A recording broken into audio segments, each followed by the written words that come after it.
నేపాల్ ఆకస్మిక వరదలతో తలడిల్లుతోంది. టిబెట్లో మంచు కొండలు విరిగిపడడంతో నేపాల్లో ప్రళయం వచ్చింది.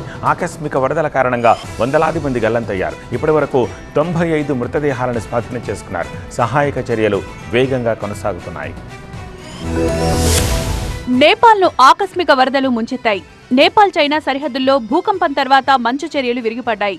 చైనా సరిహద్దుకు 20 కిలోమీటర్ల దూరంలో మంచు కొండలు విరిగిపడ్డట్లు గుర్తించారు. దీంతో ఆకస్మిక వరదలు ముంచెత్తాయి. వరదలతో ఉత్తర నేపాల్లో అపార నష్టం జరిగింది. రసువా జిల్లాలో పలు గ్రామాలు కొట్టుకుపోయాయి. వంతెనలు ధ్వంసమయ్యాయి. వరదల కారణంగా వేలాది మంది గల్లంతయ్యారు. 400 మందికి పైగా టూరిస్టులు గల్లంతయ్యారు. గల్లంతైన వారిలో 133 మంది భారతీయులు కూడా ఉన్నారు. తమిళనాడుకు చెందిన పలువురు టూరిస్టులు గల్లంతైనట్లు గుర్తించారు. 26 మంది పోలీసులు కూడా గల్లంతయ్యారు.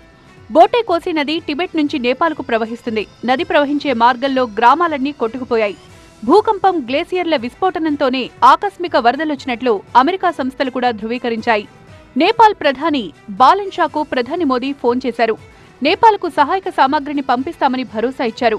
ఎయిర్ ఫోర్స్ విమానాలతో పాటు C-130 రవాణా విమానాల్లో రిలీఫ్ మెటీరియల్ను పంపిస్తున్నారు. రసువా దగ్గర బోటే కోసి నదికి సునామీలాగా వరద ఉధృతి వచ్చింది. జనం ప్రాణభయంతో పరుగులు పెట్టిన దృశ్యాలు సీసీటీవీలో రికార్డయ్యాయి. భారీ భవనాలు వరదలో కొట్టుకుపోయాయి. టూరిస్టుల వాహనాలు కూడా వరదలో కొట్టుకుపోయాయి. నేపాల్ చైనా సరిహద్దులో ఉన్న ఫ్రెండ్షిప్ బ్రిడ్జ్, 6 అంతస్తుల కస్టమ్స్ ఆఫీస్ అందరూ చూస్తుండగానే కొట్టుకుపోయాయి. గీలోంగ్ పోర్ట్ ల్యాండ్ క్రాసింగ్ దగ్గర భవనాలు నేలమట్టమయ్యాయి. 4 జిల్లాల్లో పరిస్థితి దారుణంగా ఉంది. నేపాల్లో 12 హైడ్రో ఎలక్ట్రిక్ ప్లాంట్లు కూడా కొట్టుకుపోయాయి. ప్లాంట్ దగ్గర పనిచేస్తున్న 15 మంది గల్లంతయ్యారు. బోటే కోసి నది ప్రమాద స్థాయిని దాటి ప్రవహిస్తోంది. రసువాతో పాటు నుసువా కోట్, దాదీడ్ జిల్లాలు వరద గుప్పెట్లో చిక్కుకున్నాయి. టిబెట్లో మంచు పర్వతాలు కరగడంతో ఆకస్మిక వరదలొచ్చినట్లు అధికారులు గుర్తించారు. నేపాల్ సైన్యం వెంటనే సహాయక చర్యలు చేపట్టింది. వరద నీటిలో పలు వాహనాలు కొట్టుకుపోయాయి. వరదల కారణంగా కొత్తగా నిర్మించిన వంతెన కొట్టుకుపోయింది. 12 హెలికాప్టర్లతో అధికారులు సహాయక చర్యలు చేపట్టారు.